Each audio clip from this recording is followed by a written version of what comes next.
Welcome back to iGen Politics. This is a podcast that makes politics engaging and relevant for all generations. This is Victor Shi. And I'm Jill Wine-Banks, and today's Jill's pin is the number one. And that's because we're going to be talking about issue number one in Ohio. I originally bought it because Donald Trump was individual number one in an early indictment, but now we're talking issue number one. Exactly 1 week ago, Ohio voters, Democrats and Republicans, overwhelmingly voted against issue number one, which would have raised the threshold to pass a constitutional amendment from more than 50% to more than 60%. This was an effort pushed by Ohio Republicans in response to a ballot measure that Ohioans will vote for this November that would enshrine reproductive rights into the state's constitution. Today, we're going to discuss why Ohio Republicans wanted to increase the threshold, what last week's resounding rejection of that effort means for Ohio, and lessons for Democrats across the nation as we head into 2024. It will be a great episode, but before we do that, Jill and I are going to talk about some of the latest news that has dropped as of last night, Monday night, which is that Donald Trump and 18 other people have been indicted in Fulton County, Georgia, for their efforts to try to overturn the 2020 election in Georgia. Jill, this seems like, this is number 4. I don't know, when America will, or I don't know when Republicans will finally see this and say, we are done with Trump. But what is your reaction to what we saw? It was a pretty sprawling indictment with a lot of RICO charges. Walk us through that and what your top line reactions were. Well, it's a sad day in America when it's the 4th criminal indictment of a former president who was twice impeached. And each of them is very serious. This one is an in-depth look at one part of one state's problem as set forth in the Jack Smith federal case. So it overlaps a little, but goes much more in depth.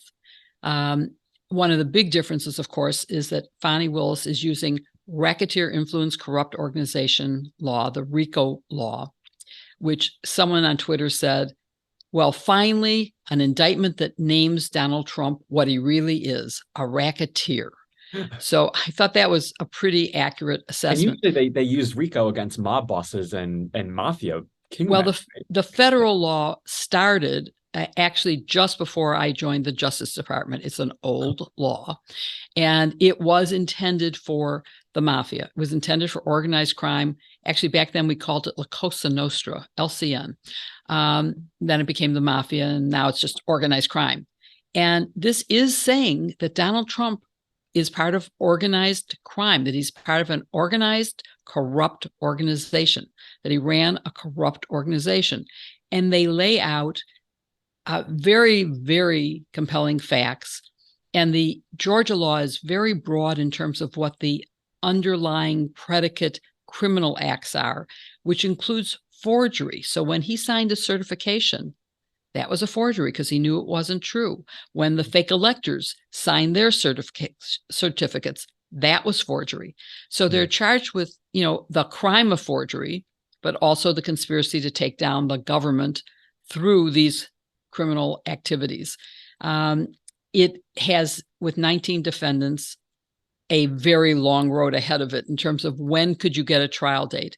Number 2, you will never have 19 in the criminal court for 2 reasons. One is because many of them will flip and cooperate and plead. 2 is because even if they didn't, you cannot fit 19 defendants and 2 lawyers each into any courtroom in America. You'd have to use a football field. And I know there are indoor football fields, but I don't think that's the appropriate thing for a criminal trial of the former president.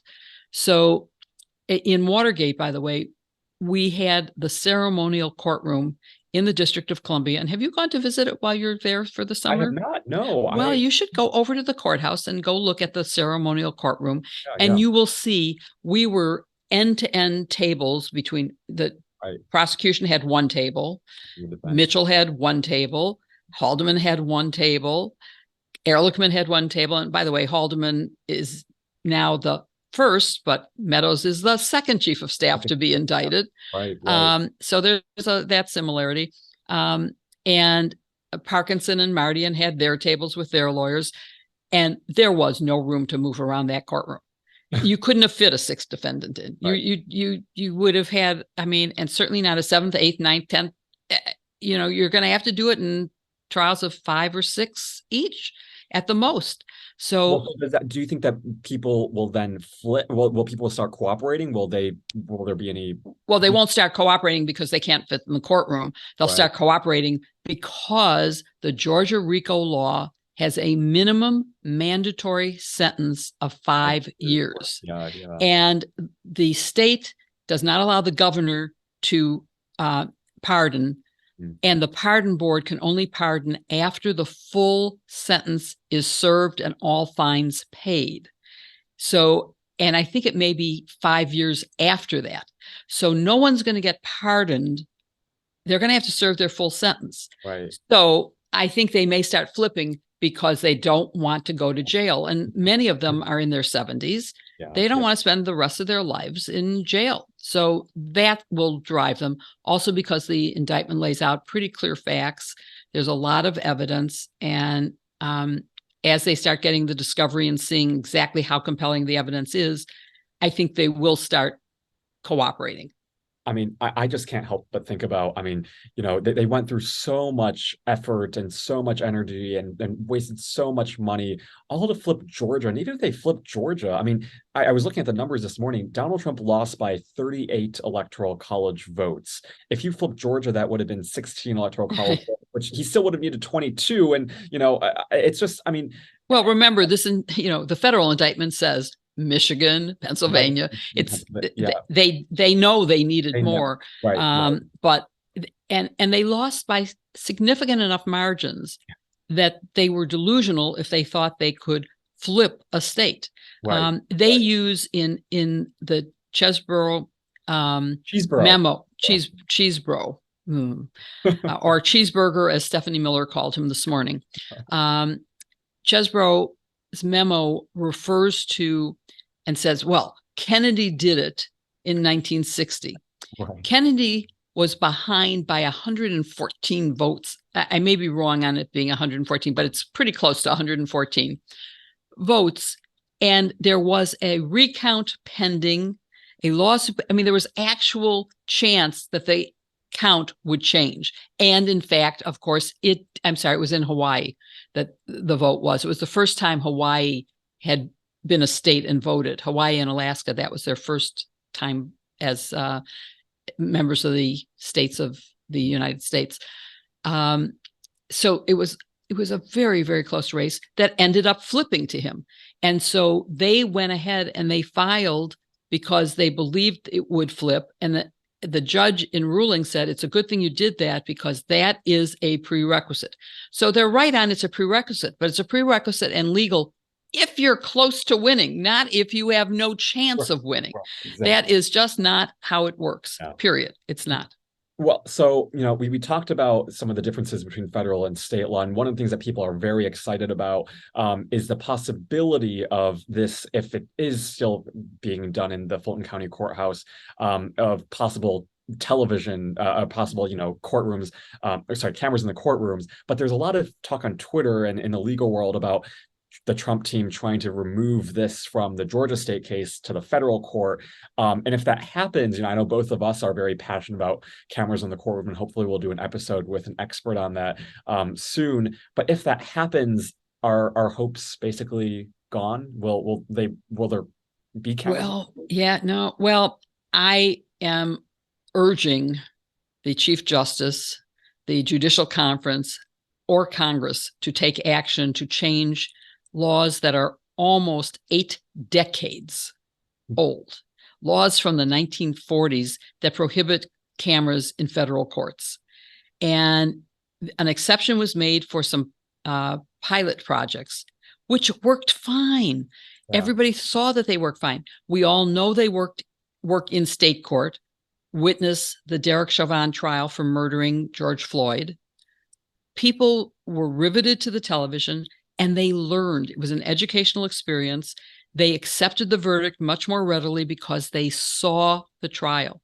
Right. I think cameras are really important, but if it's transferred from Georgia, then federal rules are going to apply. And unless the Chief Justice does the right thing and changes it, there will be no filming, and we will have to rely, as we currently do, on reporters telling us what they saw or heard that they think is important enough to share with us.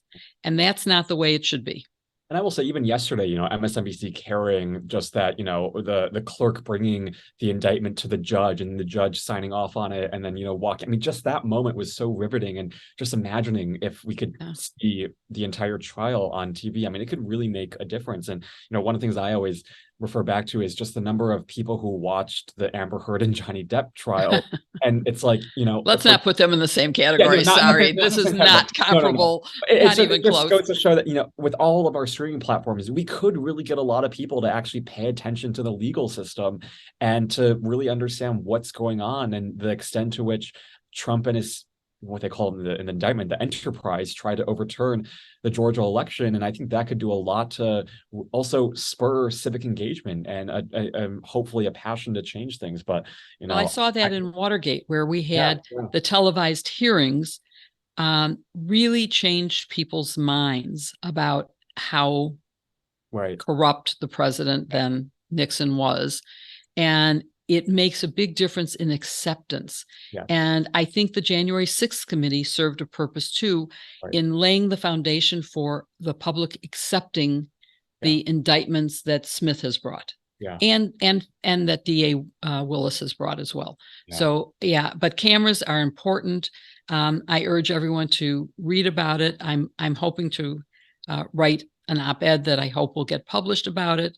And we'll cover on this show as well. And because it's such an important, and even if, regardless of what happens, I think we just have to talk about the fact that, this is more than 80-year-old, law, and, it's time for some change. I think we really have. It surely is. Cameras have changed and people have changed, and the law hasn't. But now's maybe a good time to bring in our guest. We have a terrific guest today. His name is David Pepper. He helped lead the organizing efforts in Ohio that made last week's result possible.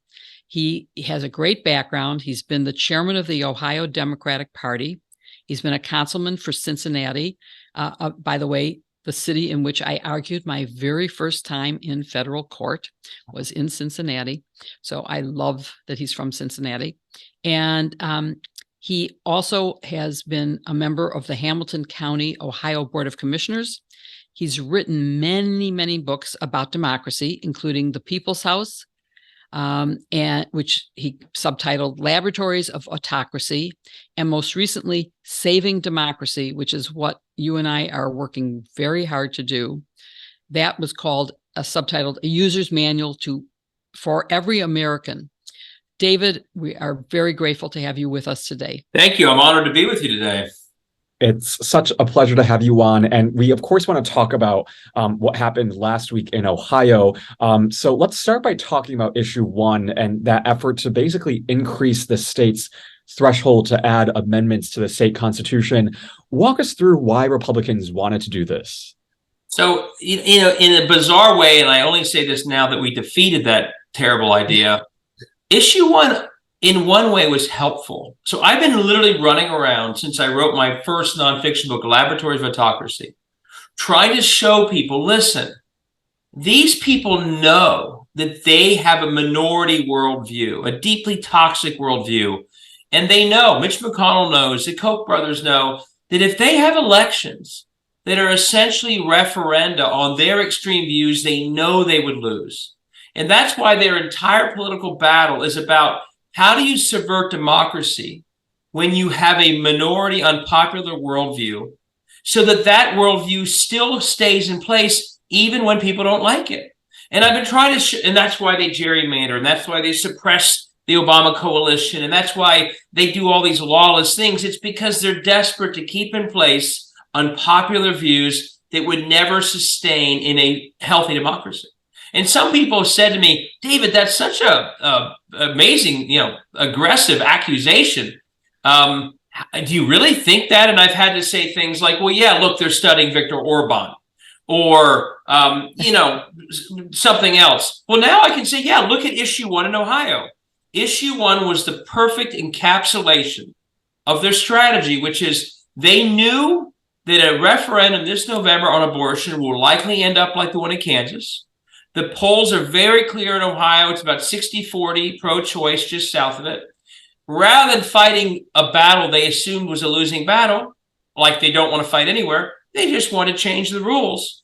And they're willing to break the law to change the rules. So they demanded a special election that in August, which they had made illegal only months before, to basically trick the voters to raise the threshold to 60%, so that even when their view is about 41%, they still win, even when they would otherwise lose. So issue 1 was sort of the perfect summary of this very blunt instrument they put together. How can we continue to have unpopular views be the laws of places that don't agree with us? And issue 1 was this mechanism to do that. The good news is their plan to sneak it in an August election when no one's paying attention backfired. People saw for what it was. And this incredible coalition of Democrats, independents, and Republicans came together and absolutely rejected it. But I think it's a really good sort of bat signal to the country that, yes, these are people who know that they will lose in a fair democracy, so they are willing to rig the rules and then sometimes break the law to create a system where they win even when they're losing, and they win because they're rigging the rules of democracy to get there. And that's what they did in Ohio. It didn't work. Sadly, it does work in many places, and gerrymandering is one of the most blatant examples of that all over the country. So I have 2 follow-up questions from what you just said. One is that you said that August had been made illegal, and there's good reason for that because people are on vacation. It's just before Labor Day and nobody votes. How did they get around that they just made it illegal, or did they make it illegal starting in November? Well, welcome to Ohio. This is first of all, and you know this from all the incredible work you do on the law all around the country, lawlessness builds on lawlessness. It's like Donald Trump, but projected down to the state level. Once people see that they can get away with breaking the law, well, they go break it again. In Ohio, they violated 7 Ohio Supreme Court orders, finding that their gerrymandered maps violate the Constitution. Wow. And guess what? It worked. They are sitting right now on district maps that violate the Ohio Constitution based upon the most recent Ohio Supreme Court ruling that no one overturned. And so these are people already in power having violated the Constitution. So when it comes to lawfulness, they've been rewarded for breaking the law. So here's the sequence on that election. They didn't just ban August special elections. They celebrated it like it was this enormous breakthrough. The guy who pushed it said, and Frank LaRose, our horrific Secretary of State, literally said this was a massive accomplishment. And one guy said it was his whole career he'd want to get rid of them because he said they were too expensive and they weren't democratic because too few people voted. They said these are things that an out-of-state special interest could take advantage of because no one's paying attention. So they're almost admitting what they're later doing. Right. But here's the tell. So they get rid of August special elections. But then they have a problem. They want one. They wanted one once they saw the signatures being gathered in earnest. And so they have a problem. They've just banned something that they need. And they needed it in August to get ahead of the November referendum. And Jill, this is the shocking part. This is kind of like how Donald Trump always shows he's guilty. Well, what did they do? They started pushing a bill that led to issue 1, but at the same time, they pushed a parallel bill to repeal their ban of August special elections. But guess what? It never passed because they couldn't get the votes for it. The bill, so they admitted that they knew it was illegal. Right. They try and get people to repeal it. No, they don't get a majority. And do you know what they did? They just demanded an election on the day anyway. Having failed to repeal the bill, they just passed a resolution saying, we're going to do it anyway. So and did you go to court? It went to the Ohio Supreme Court. And they said, now as partisan as they are, and it ruled And this is what happens when, again, if this was another country, we'd all be saying, Yes. there's no rule of law left. It's Ohio. The Ohio Supreme Court, 4-3, and you'll like this as a lawyer, ruled, but you'll like the little tell in a second, that yes, indeed, just like they can be in districts that violate the Ohio Constitution, this is sort of a Moore v. Harper kind of argument. Yes, indeed, the state house can set an election on a day, even when that day violates the Ohio Revised Code. The Ohio Supreme Court said they can break their own law. You should read the 3 dissents. They're really powerful. Wow. And here's the tell about how bad the argument was. It was 3 Republican justices saying, yes, the state house can break its own law. 3 Democratic justices said, no, they can't. The 4th justice, also a Republican, concurred, but did not sign on to the majority opinion. Didn't even explain why he thought it was okay. That's how unconvincing the 3 people saying it was okay. So they basically gamed it out that a partisan court would allow them to break their own law. In a state with no rule of law left, the Supreme Court said, you're right, you can do it. The whole thing was outrageous. But so, they knew it was illegal when they tried to repeal it. And then when they failed, they still demanded it anyway. That's the state of things in states where these people literally, they've been living in states with no accountability because of gerrymandering. And in many cases, no real rule of law left when it comes to politics. And this election was literally held on a day to this date that violated the Ohio Revised Code, and the highest court in Ohio allowed it to happen. It's all outrageous. It is outrageous, and it doesn't bode well for Alabama, which is also ignoring the Supreme Court of the United States order to fix its maps, and or for Trump, who is ignoring all sorts of court orders for which he hasn't been held accountable. But I believe Judge Chutkan is the one who's going to do it.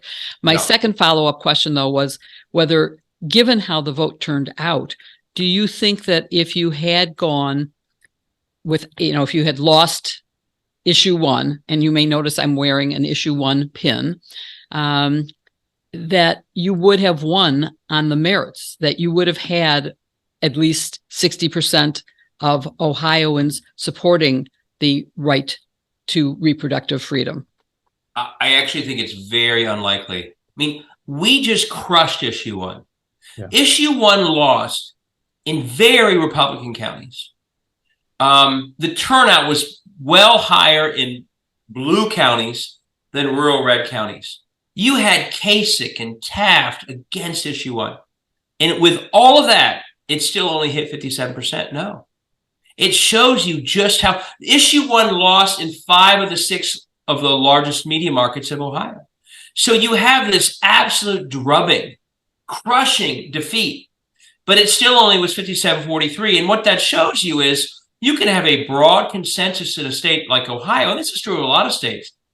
But once the other side is putting big money and getting their vote out and all that, it's still really, really, really hard to get to 60%. And that threshold, I went back in time, and as I did a final sort of tour on the state, we've had a lot of major changes in Ohio, term limits for governors, and we integrated the National Guard. Good for us. We lifted the minimum wage. None of those hit 60%. None of them. We eliminated the words white man from their Constitution as related to who could vote in Ohio, simply to be consistent with the U.S. Constitution. It didn't hit 60%. So changes that now you look back and think, well, my gosh, those were obvious, did not. So the point is, I don't think it would have hit 60. I don't predict it will, because hitting 60 in a state like Ohio is incredibly hard.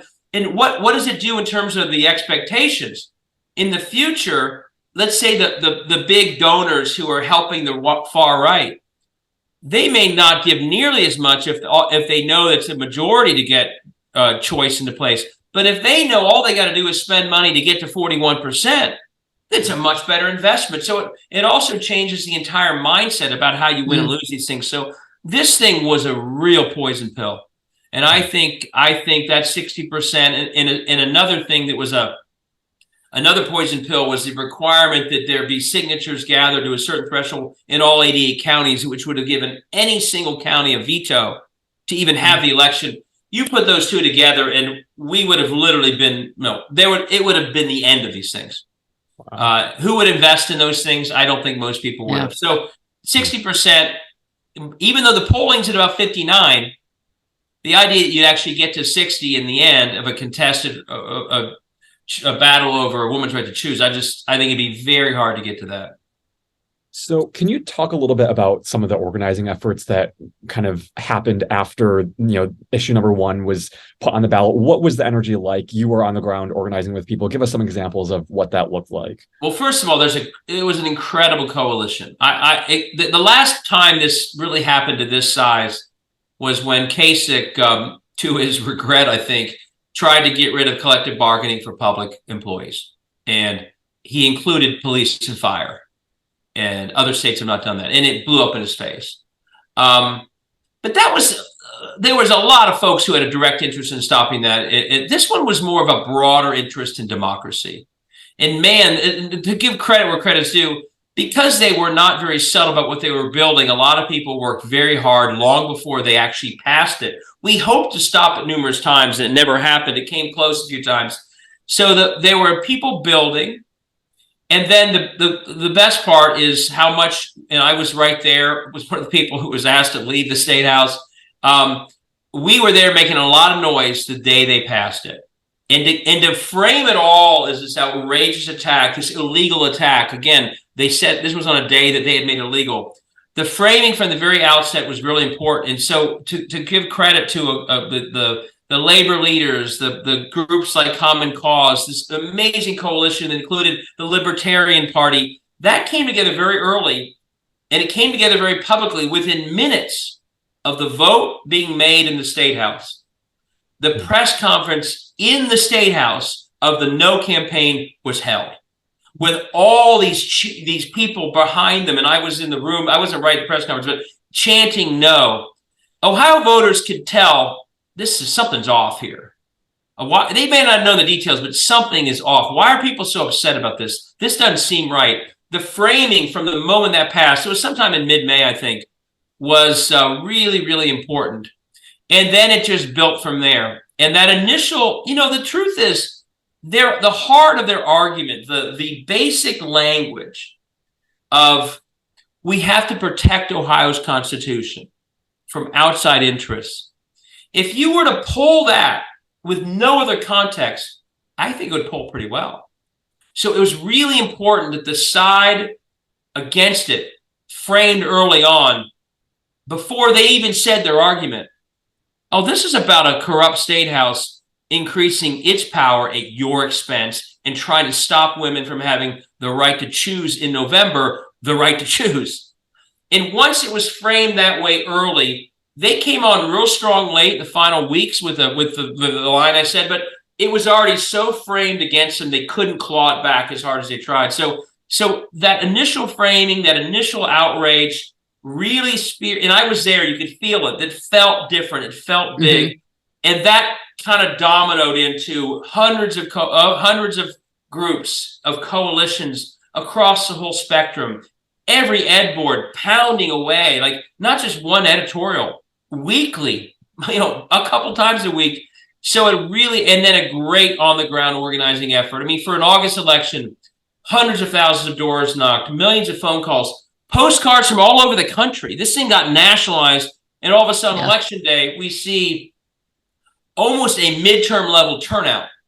And what was an election that was originally projected at 8% turnout, which is what they hoped for. So all of that crescendoed, but the beginning stage of it was really important, framing and getting people energized to do what ultimately happened.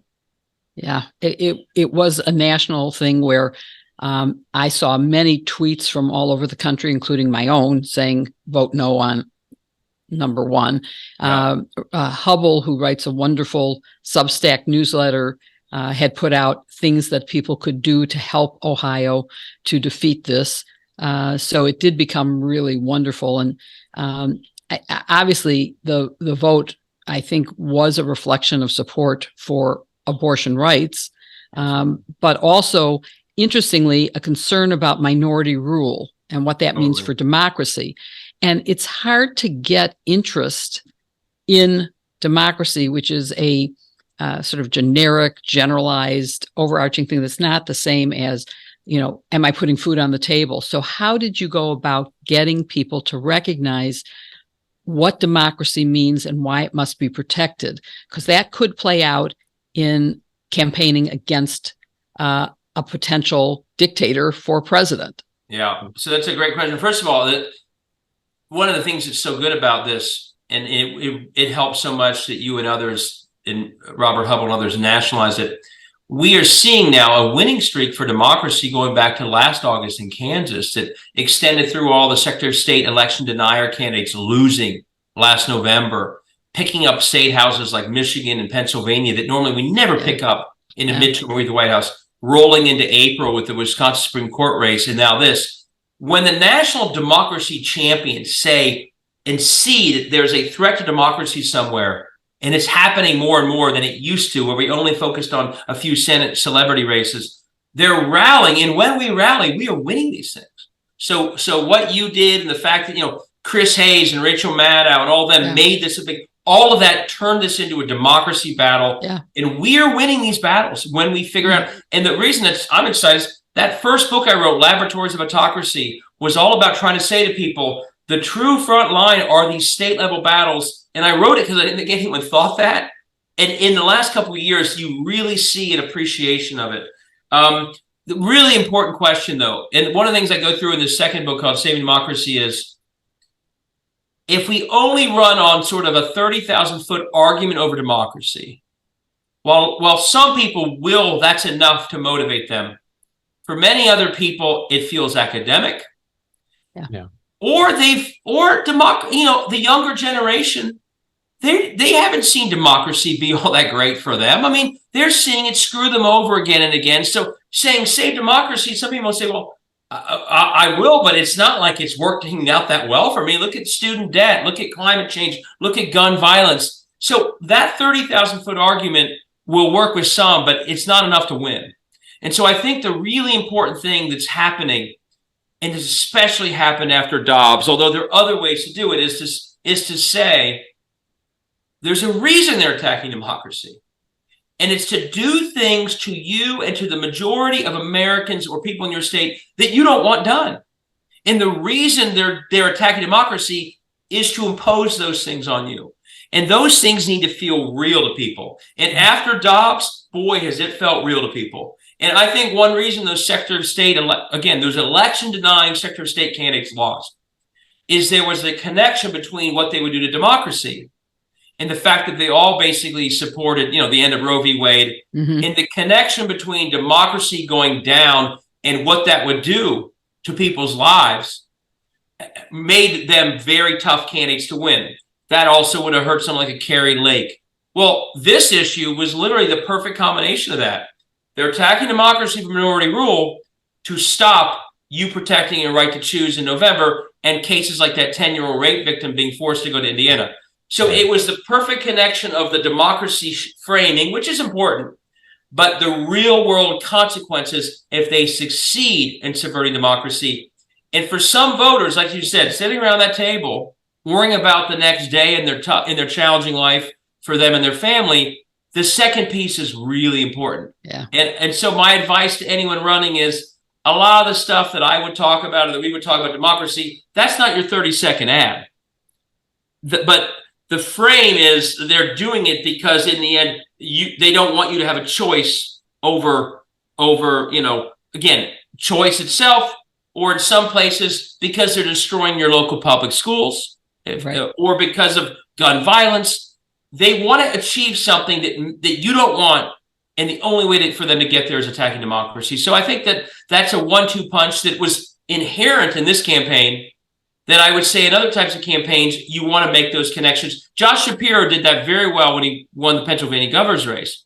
He made it about real freedom, about democracy and choice. He made that connection. So I think that's a really important 1-2 sort of real world punch you got to do if you're going to win on these issues. So I think that's the perfect segue to talk about 2024, because Ohio is going to be a really key state for Democrats and this nation. You once were chair of the Democratic Party in Ohio. Do you think that message that you just laid out is something that Ohio should lean on in 2024? And talk about, I mean, Sherrod Brown is running in 2024. I know he's running a tough seat. How do Democrats channel that, not just in Ohio, but across the country? Well, I mean, a couple things. First of all, I do think in hindsight, now that we know we beat it, the Republicans did Democrats in Ohio a real favor, because November 22 was a tough outcome in Ohio. I mean, Tim Ryan lost by 6 against J.D. Vance, who's honestly appalling in so many ways. Our governor candidate lost by 26 points. So the first thing I'd say is get organized. That would have been hard to do after 22 in a vacuum. But because of issue 1 and now the referendum in November, we got coalitions who not only have been organized, but now they're fired up because they saw that it worked. Mm-hmm. And they're going to stay fired up through November, trying to make sure we pass this referendum to protect a woman's right to choose. And now the other thing I'm a big believer in, and you may have heard me talk about this, we also have to start running everywhere. Well, now we have a reason to run against every single person who voted to put issue 1 on the ballot, violating their own law, don't we? Right. So I think we're gearing up now, and that's what we should be doing. Everyone should be doing that everywhere. We shouldn't be watching this god-awful primary between Trump and DeSantis. We should be interested in the criminal trials of Trump, but don't let that stop us from organizing. Do the organizing while we watch that stuff, but be sure to be organizing, to run everywhere, to engage everywhere. And issue 1 gave us a head start. And so in 24, there's a huge opportunity. I mean, Sherrod, it is his toughest reelection because of the year, because Trump's on the ballot. But he's also still, I think, positioned to win. Getting the right opponent helps. My guess is he will get a Trumpy-like opponent, like a J.D. Vance. And that may sound worrisome at first, but let me give you a quick Ohio take for a second. The governor candidate named Mike DeWine won by 26. J.D. Vance won by 6. It's a massive spread. Why did the governor candidate win? Because he felt moderate to people. He had done a good job during COVID. So a lot of suburban women rewarded him with their vote last November. J.D. Vance felt like Trump. He didn't get those votes. He only won by 6. In a year, the top ticket won by 26. You put Sherrod Brown in the race against the guy who's acting like J.D. Vance did, knowing that Biden, if he doesn't win Ohio, will lose it by single digits. Sherrod's going to overperform as much as Tim Ryan did, if not more. So I think if they, especially they put a J.D. Vance, and that's what they're doing. J.D. Vance has already endorsed someone who's very Trumpy. I think Trump will endorse that person. Carrie Lake was in town last week. They're all lining up around a very Trump-like candidate. And so I think Sherrod has a path to victory. It's harder than in the past. But if you look at what happened in 22, it shows you that path very clearly. And the map from last week shows the same thing. But here's the other opportunity, and I know Jill will appreciate this as a lawyer. We can flip that Ohio Supreme Court that just voted in that illegal election. Just like in Wisconsin, we will have a chance with one pickup on that Supreme Court to flip the court and have a fair court that can look fairly at issues like an illegal election, or if we pass this referendum on choice. And so there's an opportunity not just to get Sherrod elected, but also to flip the court. You know, when I was chair of the party, and as a lawyer, this was especially a moment of pride for me. We had our Wisconsin moment 2 years ago. We actually flipped the Ohio Supreme Court. Oh. And this is the part that feels like a lawless foreign country. That legislature immediately attacked the court. They ignored its rulings. And like North Carolina, they changed the rules of how we elect justices. They added party ID to the ballot. They moved the races up to the top so they'd be as partisan as everything else. And it worked. And 2 years later, they flipped the court back. So we have to get it back. But know that, and this is a warning I have for Wisconsin Democrats, when they lose these battles, it's like Alabama too. They don't just accept the loss. They will break the laws to stay in power, including court orders. It worked for them in Ohio. That's why I think they'll try something in Wisconsin, and that's why Alabama's doing what it's doing. They are seeing that until the judicial system is willing to really stand up to lawlessness, they get away with delay, and they've gotten away with thumbing their nose at court orders as high as the state Supreme Court And now they're trying to do the same thing with the United States Supreme Court. So you make a very good case for having some kind of accountability, because if we don't have accountability at all these levels, it's going to keep on happening. Give me a one-sentence answer for what is the best message for Democrats going forward into 2024. I think the heart of it is the economic success of Joe Biden contrasted to the extremism of the other side, which is finally exposed in its full view between Trump, Marjorie Taylor Greene, and all the state houses they control. That contrast should win us a lot of elections if we're smart enough to take advantage of it. That was a semicolon in the middle. So that was okay. So we'll count that as one sentence. Yeah. The problem with that is that for reasons I do not understand, people don't feel, and that's maybe the more important thing than think. They don't feel like they're better off. How do you make people feel they're better off? I think the number one thing is we got to get out there, and getting out there isn't just Joe Biden getting out to states. He's going to Wisconsin the next couple of days. I think talk about this. It's getting, and this is my obsession in this new book. It's getting candidates to run everywhere. 50% of Tennessee Republicans who voted the two Justins off did not have an opponent the prior November. 60% of the Oklahoma State House Republicans, no opponent last November. In Texas, Beto O'Rourke ran. Dozens of districts uncontested. Millions of people don't even hear from us. And Stacey Abrams and Raphael Warnock, dozens of uncontested districts. What happens when we're not running? And I see it in Ohio all the time. They take credit for the good things we do. The lieutenant governor of Ohio runs around the state every day bragging about the low unemployment, the infrastructure, the CHIPS Act, all of it. And and this is happening everywhere. Oklahoma, the governor, you'd think he was a Democrat who voted for the CHIPS Act or the infrastructure bill. But when we're not running in half these places, they take credit for what we've done. Right. And there's no one there to rebut them because we're not running. And then any problem that people don't like, they say is the fault of the Democrats in Congress. Often the very bills they're taking credit for. And so I think we have to do it at the top. But the best way to get ourselves in a position to talk about what we've done and how it's helped people is to be smart enough to get ourselves on ballots across the country, not only in suburbs, swing areas, and obviously we're in cities, but get ourselves on the ballots of all the rural areas where the margins were just a lot thinner last week for issue 1.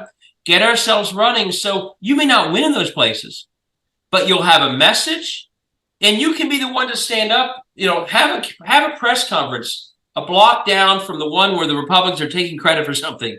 And you say, I'm happy about this too, but those people had nothing to do with it. They were against it.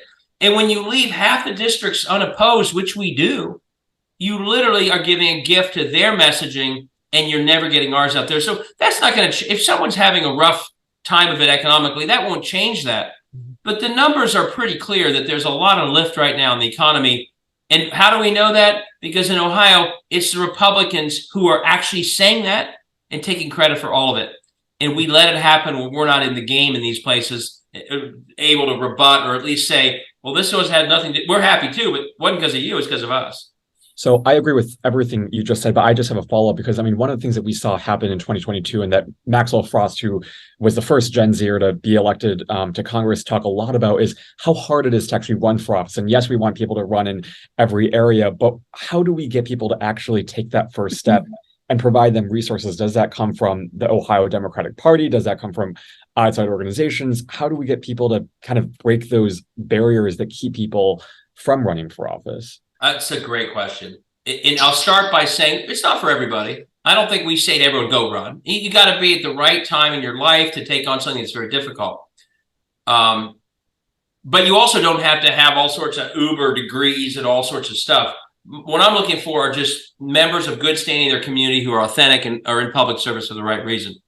I can't think of a better candidate, for example, than someone who's taught history for 25 years at local high school, who's touched every family, who's gained the respect of that community. I'd love to. There's so many good candidates out there who've already been doing service. This is a different kind of service. Here's what we have to do in addition to the training and support. And this is I put a lot of time in this book. Right now, the infrastructure of the Democratic Party generally only supports people running in swing districts for federal purposes. That infrastructure does not value running everywhere. And so why do we have 50% of Republicans in Tennessee uncontested, or so many? Because we have an infrastructure that is literally saying, well, we're fine with that. And so when people finally do say, and I've met some of these folks, when people step up in a tough district that they're probably going to lose, they don't get any help. They don't get their calls returned. No one thinks they matter. When they say where they're running in a tough district, people want to get off the phone. Oh, what the heck? You're not going to win that. Why are you doing it? We need to change our entire frame about those runs. And there are groups doing this, like Run for Something and others. If you are running for office when democracy is under attack and you are running in a tough district, you're a freaking hero. You are a patriot. And your public service doesn't begin if you win. It began the day you started running. And that mindset has to shape everything we build. That's why I'm trying to create organizations that crowdsource support, not to the candidates we think are most likely to win, but the ones running in really tough districts that we should support, because what they're doing is absolutely patriotic public service from the moment they're running. They're giving people a choice. They're providing transparency. They're holding extremists accountable. They're lifting turnout for other people. And so I go through in the book a whole chapter, how do we build an infrastructure that values running everywhere? And the good news is there are organizations that are sort of on their own, grassroots up, doing this. Run for Something. There's one called Tech for Campaigns. There's one called Arena, which is providing training for staff. We need more support for the candidates themselves. So it's there, but it's not core mission right now. We need to scale up that infrastructure so that people, again, if you run for office and you sense from the summer on that no one cared, and you knocked on doors and got yelled at and no one backed you up, and that election is over, not only will you never run again, but anyone you know who says, hey, you ran, should I run next time? That person will say, no, they don't care. Don't run. Well, that's why we have so many uncontested races. We need the people who run in tough places to literally feel like the heroes that they are. And we need a whole infrastructure that does that. It's starting to build, by the way. That's the good news. Yeah. Now, Victor and I have talked often about how important local races are, running for the school board, because that's where a lot of stuff happens. And, I came from a federal government background and thought that was where everything happened. And then I went into state government and realized that's where you really touch people's lives. Yeah, and in the city where you really touch people's life. But let's end this by talking about two things. One, you in your books, you talk about the problems, the causes. Let's talk about the solutions. Mm-hmm. Give me maybe the three best solutions to combat the attacks on democracy. So the most important solution is that every single person doesn't accept the false narrative that the battle for democracy will be settled in some swing state far away or in some courtroom near Mar-a-Lago or in DC. That you can save democracy even if you're not on one of those juries, and if you don't happen to live in Pennsylvania or Wisconsin. Yeah. Their front line in attacking democracy are the state houses of all the states. That's bad news because it's a deep attack on democracy. It's not just surface level. But there's good news with that, and that is that you, everyone listening, I don't care if you're in red Oklahoma, blue New York, where the turnout was too low last November, you are all on the front line of democracy and where it's being attacked, which means you have so much more power to lift democracy where you are than you ever imagined. You don't only need to send a check to John Fetterman because that's a swing state. You don't only need to cheer on, Jack Smith. You can lift democracy where you are, school board, state house, engaging voters. So that's the first is for everyone to see the attack on democracy starts in states, which means it starts where you are, wherever you are. But with that comes a couple key principles that I go through in the book. One, we got to run everywhere. And you can play a role in running everywhere. Number two, we have to engage an electorate, and this includes young voters, that has basically been the direct target of voter suppression for decades. And because they've been the Obama coalition writ large has been an absolute target of voter suppression for decades. And you can play a role, I don't care where you are, in getting a part of the electorate that was targeted to keep minority rule going, eliminated through purging and voter ID, and through just sometimes stepping away from democracy because they don't feel like it's helped their own lives. And you can play a role in re-engaging a part of the electorate that is not right now, not really part of the democratic conversation at the scale it needs to be.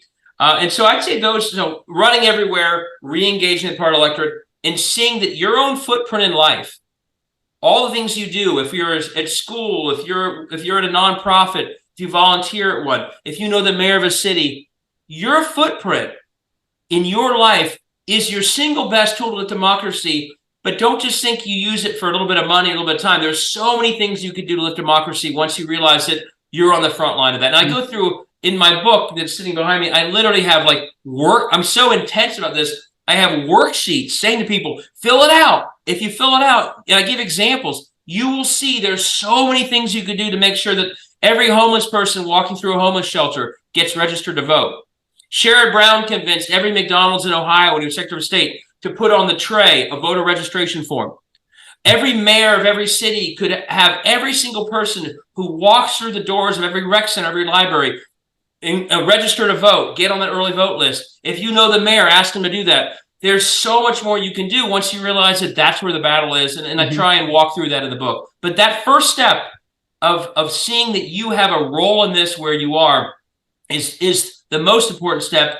And if everyone takes it, we scale up our battle for democracy in a way that's winning against a very high level attack on democracy that if we don't scale up could still win the day. So it's the simple act of taking agency over it, I think, is the most important one. I think that is great advice. And I think that hopeful note is the best way to end this. David Pepper, thank you so much for your work in Ohio and for saving democracy one person, one county, one state at a time. Thank you. Thank you, David. For all your hard work. Thanks so much. Thank you, everyone, for watching or listening to this episode of iGen Politics. We hope you enjoyed it. We will be back next week for another episode of iGen Politics. But in the meantime, you can subscribe right here on youtube.com/Politicon so you don't miss an episode, or follow us wherever you listen to your podcast, whether it's Apple Podcasts, Spotify, Google Podcasts, wherever you listen. You can listen to us there as well. Thank you, everyone, for watching or listening. And Jill and I will see you next week for another episode. Bye for now.